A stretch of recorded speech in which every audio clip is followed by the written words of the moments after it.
नमस्कार दोस्तों, यह है ज्ञानधारा चैनल। प्रश्नों को सॉल्व करने की श्रृंखला में हम लोगों ने जो प्रश्न पत्र उठाया था सॉल्व करने के लिए, वो था आपका आरपीएससी कॉलेज लेक्चरर ज्योग्राफी का, जिसमें हमने प्रथम प्रश्न पत्र उठाया था और उसमें कुल 26 प्रश्नों को सॉल्व कर लिया था।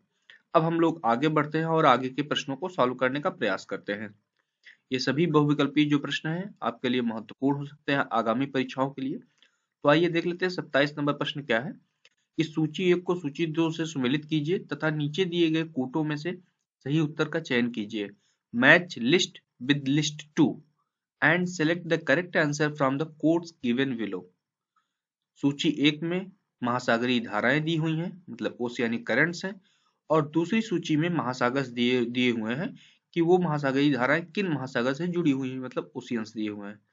तो अब इसमें से आपको देखना है कि जो लेब्राडोर की धारा है, ये आप देख रहे होंगे, इसमें से जो 4 विकल्प दिए इनमें से कौन सा सही है। तो लेब्राडोर की जो जलधारा है वो किससे संबद्ध है, वो है आपका उत्तरी अटलांटिक महासागर से, मतलब नॉर्थ अटलांटिक ओशियन से। फिर ब्राजील की जो जलधारा है वो किससे संबंधित है, वो आपके किससे संबंधित है आप बताइए। तो वो आपकी संबंधित है किससे, दक्षिणी अटलांटिक महासागर से। इसी तरह से क्यूरेशियो की जो जलधारा किससे संबंधित है, वो आपके संबंधित है उत्तरी प्रशांत महासागर से। और अंगुलहास की जो जलधारा है वो संबंधित है आपकी दक्षिणी हिंद महासागर से।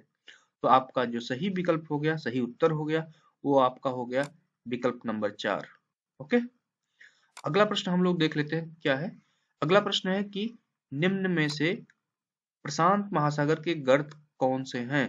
विच among the following are the trenches of Pacific Ocean. Option दिए हुए Kuril, Puerto Rico, Kermadec and Tonga. तो आप बताइए कि इसमें से कौन से हैं जो कि प्रशांत महासागर में स्थित हैं। तो क्यूराइल तो स्थित है प्रशांत महासागर में, ए कंफर्म है। फिर कर्माडेक है और टोंगा, मतलब कि ए, सी एंड डी आपका जो है क्या है, विकल्प सही है। ए सी डी का मतलब कौन सा, 2 नंबर। तो आप इनको नक्शे पर देखिए कि कौन कौन से कहाँ कहाँ पर स्थित हैं, ये आपने ग्रेजुएशन की क्लासेस में पढ़ा होगा। ठीक है, तो 28 का आपका जो विकल्प सही हो गया कौन सा, 2 नंबर। अगला प्रश्न है कि निम्न में से सिलिकामय ऊज कौन से हैं। Which among the following are the siliceous ooze. Option दिए हुए टोरोपाड, डाइटम, ग्लोबिजेरेना एंड रेडियोलेरियन। तो आप बताइए कि इनमें से कौन सा सही है। तो आपका जो सही विकल्प है, जो सिलिकेशियस जो ऊज है, वो कौन से हैं आपके। आपका सही उत्तर है कौन सा, B and D. B means diatom and radiolarian. Okay, अब टोरोपाड एंड ग्लोबिजेना जो है ये क्या है, ये चूना प्रधान है, मतलब कैल्सियस ऊज है। जबकि टोरोपाड एंड रेडियोलेरियन क्या है आपके, सिलिकेशियस ऊज है। तो आप इनको याद रखिएगा हमेशा। अगला प्रश्न है कि किसी गहरे लैगून द्वारा मुख्य भूमि अथवा अंतर्देशीय तट से अलग थलग की गई शैल भित्ति निम्नलिखित में से क्या कहलाती है। A reef separated from the mainland or inland shore by a deep lagoon is known as।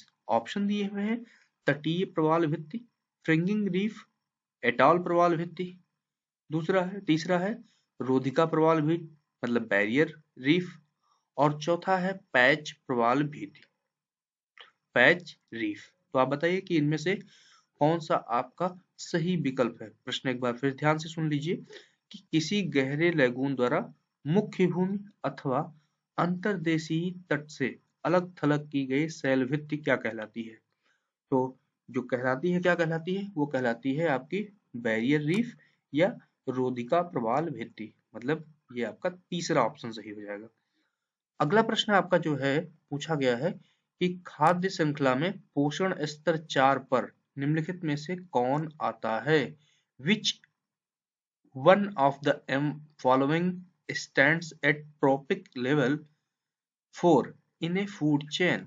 Option दिए हुए हैं प्राथमिक उपभोक्ता, द्वितीयक उपभोक्ता, तृतीयक उपभोक्ता या चतुर्थक उपभोक्ता। Means primary consumers, secondary consumers, tertiary consumers and quaternary consumers. तो आपका जो सही विकल्प हो जाएगा कौन सा हो जाएगा, वो हो जाएगा आपका तृतीयक उपभोक्ता, जो कि पोषण स्तर 4 में आते हैं खाद्य श्रृंखला में। अगला प्रश्न है कि Nitrosomonas bacteria dash dash dash के परिवर्तन को प्रोत्साहित करता है।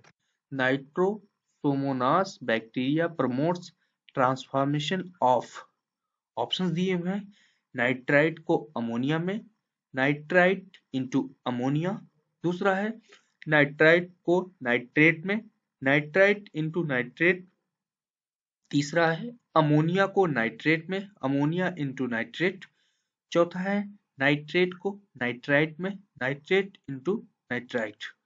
अब आप बताइए कि ये जो बैक्टीरिया है नाइट्रोसोमोनास, ये किसमें परिवर्तन करता है, किसके परिवर्तन को प्रोत्साहित करता है? तो जो परिवर्तन को प्रभावित करता है वो है आपका अमोनिया को नाइट्रेट में, ammonia into nitrate.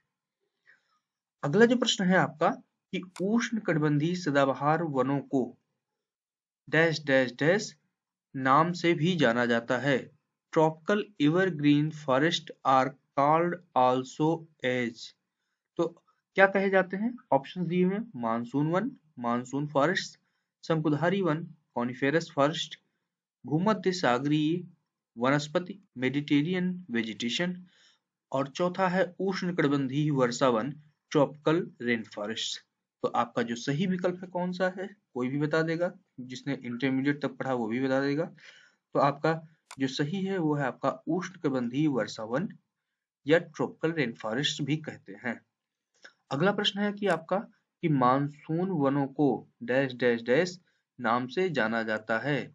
The monsoon forests are also called as, option दिए उष्णकटिबंधीय पर्णपाती वन, ट्रॉपिकल डेसिडुअस फॉरेस्ट, नंबर 2 उष्णकटिबंधीय सदाबहार वन, ट्रॉपिकल एवरग्रीन फॉरेस्ट, नंबर 3 उष्णकटिबंधीय वर्षा वन, ट्रॉपिकल रेन फॉरेस्ट, चौथा शंकुधारी वन, कोनिफेरस फॉरेस्ट। तो आपका बताइए कि मानसूनी वनों को क्या कहा जाता है? तो मानसूनी वनों को जो कहा जाता है वो कहा जाता है उष्णकटिबंधीय पर्णपाती या पतझड़ वन। Okay, tropical deciduous forest. प्रश्न नंबर 35 देख लेते हैं क्या पूछा गया है कि निम्नलिखित में से कौन सा प्राथमिक वायु प्रदूषक नहीं है? Which of the following is not a primary air pollutant? Option दिए हैं सल्फर डाइऑक्साइड, पारा means mercury, carbon monoxide and sulphur trioxide. तो प्राथमिक वायु प्रदूषक कौन सा नहीं है ये आपसे पूछा गया है, आप बताइए कौन सा सही नहीं? तो आपका जो सल्फर ट्राइऑक्साइड है, सल्फर ट्राइऑक्साइड ये क्या है? प्राथमिक प्रदूषक नहीं है। अब प्राथमिक प्रदूषक और द्वितीय प्रदूषक क्या होते हैं उनको आपको बताना है। तो द्वितीय प्रदूषक क्या होते हैं? जो प्राथमिक प्रदूषकों की सहायता से बनते हैं। सल्फर ट्राइऑक्साइड किससे बनता है? ये जो प्राथमिक प्रदूषक हैं सल्फर डाइऑक्साइड, ऑक्सीजन, ये सबसे मिलकर बनते हैं। तो आपका 35 नंबर विकल्प क्या हुआ? चौथा सही हो गया। अगला प्रश्न है कि वैश्विक तापमान वृद्धि में संबंधित क्योटो संधि को वर्ष डैश डैश डैश में अंगीकार किया गया। Kyoto protocol regarding global warming concerns was adopted in year. Option दिए हुए हैं 1992, 1992, 1995, 1995, 1997, 1997, 2001, 2001। तो आपका जो सही विकल्प है कौन सा है? तो आपका जो सही विकल्प है वो आपका है 1997। ओके, अगला प्रश्न आपका है कि भारत UNFCCC के साथ किस वर्ष जुड़ा? India joined the UNFCCC in the year. Options दिए हुए हैं 1991, 1991, 1992, 1995, 1997। तो UNFCCC का फुल फॉर्म क्या है ये आप मुझे कमेंट बॉक्स में पोस्ट करिएगा। यूनाइटेड नेशंस फ्रेमवर्क ऑन, अब CCC में क्या है वो आप मुझे पोस्ट करिए कि क्या है। ओके, तो आपका जो सही विकल्प है वो आपका है 1992, ये आपका सही विकल्प हो गया। अगला प्रश्न है ओजोन परत के क्षरण के प्रति चिंताओं के संबंध में तैयार मॉन्ट्रियल प्रोटोकॉल एक अंतरराष्ट्रीय सम्मेलन का प्रतिफल है जो कि डैश डैश डैश आयोजित हुआ था? Montreal protocol regarding concerns of ozone layer depletion was an outcome of an international convention held in option दिए हुए हैं Rio de Janeiro, Montreal, Copenhagen and Vienna. तो बताइए कि आपका विकल्प कौन सा सही है। तो आपका जो सही विकल्प है कौन सा है, वो आपका है वियना। कौन सा विकल्प सही है? वियना। वियना कन्वेंशन का क्या है? प्रतिफल था। अगला प्रश्न है आपका कि भारत में पहली बार जल अधिनियम किस वर्ष में लागू हुआ? The water act in India was first enacted in the year. Option दिए 1972, 1972, 1974, 1974, 1982, 1982 और 1988, 1988। तो आपका जो सही विकल्प है कौन सा है? आपका जो सही विकल्प है वो है 1974, 1974। अगला प्रश्न आपका पूछा गया है कि बताइए कि भूमध्य रेखा से ध्रुवों की ओर यात्रा करते हुए वनस्पतियों का सही क्रम क्या होगा? Traveling from the equator towards pole, what would be the correct sequence of vegetation type you would encounter? Options are number 1 उष्णकटिबंधीय वर्षावन tundra savanna, tropical rainforest tundra and savanna. Number 2 उष्णकटिबंधीय वर्षावन मरुस्थलीय झाड़ियां and tundra, tropical rainforest desert scrubs and tundra.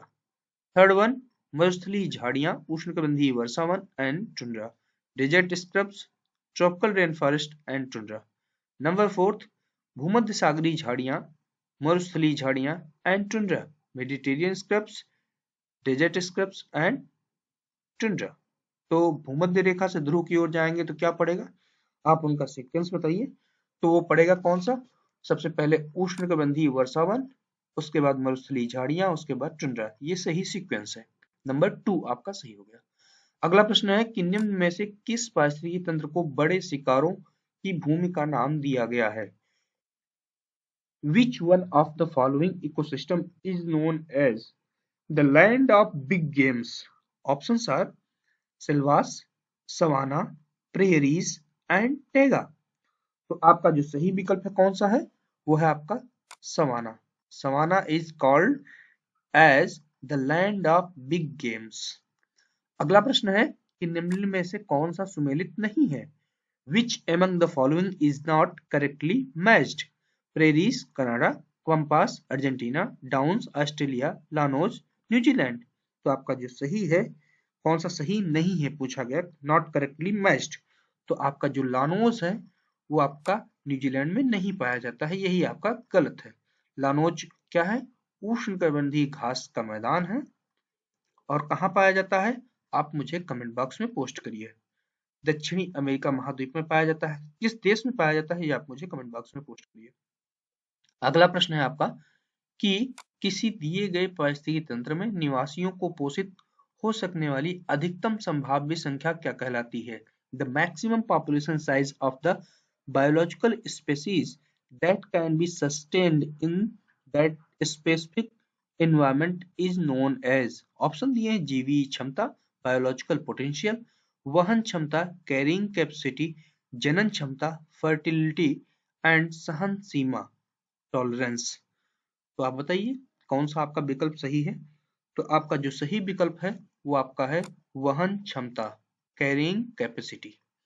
अगला प्रश्न है कि निम्नलिखित जलवायु कारकों में से जिसका स्थलीय पारिस्थितिकी तंत्र पर सबसे कम प्रभाव पड़ता है वह है among the following climatic factors which one has the least effect upon terrestrial ecosystem? Option दिए हैं तापमान परिवर्तन, टेम्परेचर वेरिएशन, सूर्य प्रकाश की स्थिति, condition of sunlight, Pawan, wind, जल की उपलब्धता, अवेलेबिलिटी ऑफ वाटर। तो जिसका स्थलीय पारिस्थितिकी तंत्र पर सबसे कम प्रभाव पड़ता है वो कौन सा है? तो वो है आपका कौन सा? वो है पवन। जो दिए गए विकल्प हैं उनमें पवन। अगला प्रश्न है मिलानकोविच चक्र मुख्य रूप से प्रभावित करता है। द मिलानकोविच साइकिल प्लेज की रोल इन, ऑप्शन दिए हैं जलवायु परिवर्तन को, क्लाइमेट चेंज, अपरदन चक्र को, साइकिल ऑफ इरोजन, ओजोन क्षरण को, ओजोन डिप्लेशन, चौथा है जलीय चक्र को, हाइड्रोलॉजिकल साइकिल। तो आपका जो सही विकल्प हो जाएगा कौन सा है, तो आपका सही है वो है आपका जलवायु परिवर्तन को। अगला प्रश्न है लियोपोल्ड मैट्रिक्स संबंधित है, Leopold matrix is associated with, option दिए हैं नगरीकरण से, अर्बनाइजेशन, वैश्विक ऊष्मन से, ग्लोबल वार्मिंग, चक्रवात के जीवन चक्र से, लाइफ साइकिल ऑफ साइक्लोन, और फोर्थ विकल्प है आपका कि पर्यावरणीय प्रभाव मूल्यांकन से, इन्वायरमेंटल इम्पैक्ट असेसमेंट से। तो आपका जो सही विकल्प है वो कौन सा है, वो है आपका पर्यावरणीय प्रभाव मूल्यांकन से, इन्वायरमेंटल इम्पैक्ट असेसमेंट। ओके, तो आपका ये फोर्थ विकल्प सही हो जाएगा। अगला प्रश्न है स्वस्थानीय संरक्षण के तहत निम्न में से कौन सा शामिल नहीं है, which one of the following is not included under the in Situ conservation, option दिए हुए हैं राष्ट्रीय उद्यान, नेशनल पार्क, वानस्पतिक उद्यान, बोटेनिकल गार्डन, वन्य जीव अभ्यारण्य, wild life sanctuary, biosphere reserve, biosphere reserve. तो आपका ऑप्शंस दिए हुए हैं, आप बताइए स्वस्थानीय में कौन सा शामिल नहीं किया जाता है इन सिटू में। तो आपका जो सही विकल्प है वो कौन सा हो जाएगा, वो है आपका बोटैनिकल गार्डन, वानस्पतिक उद्यान। अगला प्रश्न आपका है कि ओजोन क्षरण का मुख्य कारण है, the main cause for the depletion of ozone is, option दिए carbon dioxide, oxygen, chlorofluorocarbon and hydrogen. तो आपका जो सही उत्तर है कि ओजोन परत का क्षरण का मुख्य कारण है वो आपका है क्लोरोफ्लोरोकार्बन्स मतलब CFCs। तो आपका ये विकल्प सही हो जाएगा। अगला प्रश्न है कि एक पारिस्थितिकी तंत्र के संबंध में निम्नलिखित कथनों में से कौन सा सही नहीं है, which of the following statements regarding an ecosystem is not correct, option दिए हुए हैं कि यह एक सुसंरचित कार्यात्मक इकाई है, it is a well structured functional unit, number 2 संपूर्ण जैवमंडल एक पारिस्थितिकी तंत्र है, the entire biosphere is an ecosystem, number 3 उसका एक स्थानिक घटक है, it has a spatial component, and fourth one यह एक संवरण तंत्र है, it has a closed system. तो आप बताइए कि इनमें से कौन सा विकल्प पारिस्थितिकी तंत्र के बारे में सही नहीं है। तो आपका जो सही नहीं है वो है ये कि यह एक संवरण तंत्र है, it is A close system. तो ये क्लोज नहीं ओपन सिस्टम है। ओके, अब इस वीडियो का अंतिम प्रश्न जो है 50 प्रश्न तक ये है कि अम्ल वर्षा में जल के अतिरिक्त जो रासायनिक यौगिक होते हैं वे हैं the chemical compounds other than water in acid rain are, option दिए हाइड्रोक्लोरिक अम्ल एंड सल्फ्यूरिक अम्ल, नंबर 2 नाइट्रिक अम्ल एंड सल्फ्यूरिक अम्ल, नाइट्रिक अम्ल एवं हाइड्रोक्लोरिक अम्ल, नाइट्रिक अम्ल, हाइड्रोक्लोरिक अम्ल एंड सल्फ्यूरिक अम्ल। तो आपका जो सही विकल्प है कौन सा है, नाइट्रिक अम्ल एवं कौन सा सल्फ्यूरिक अम्ल, विकल्प नंबर 2 आपका सही है।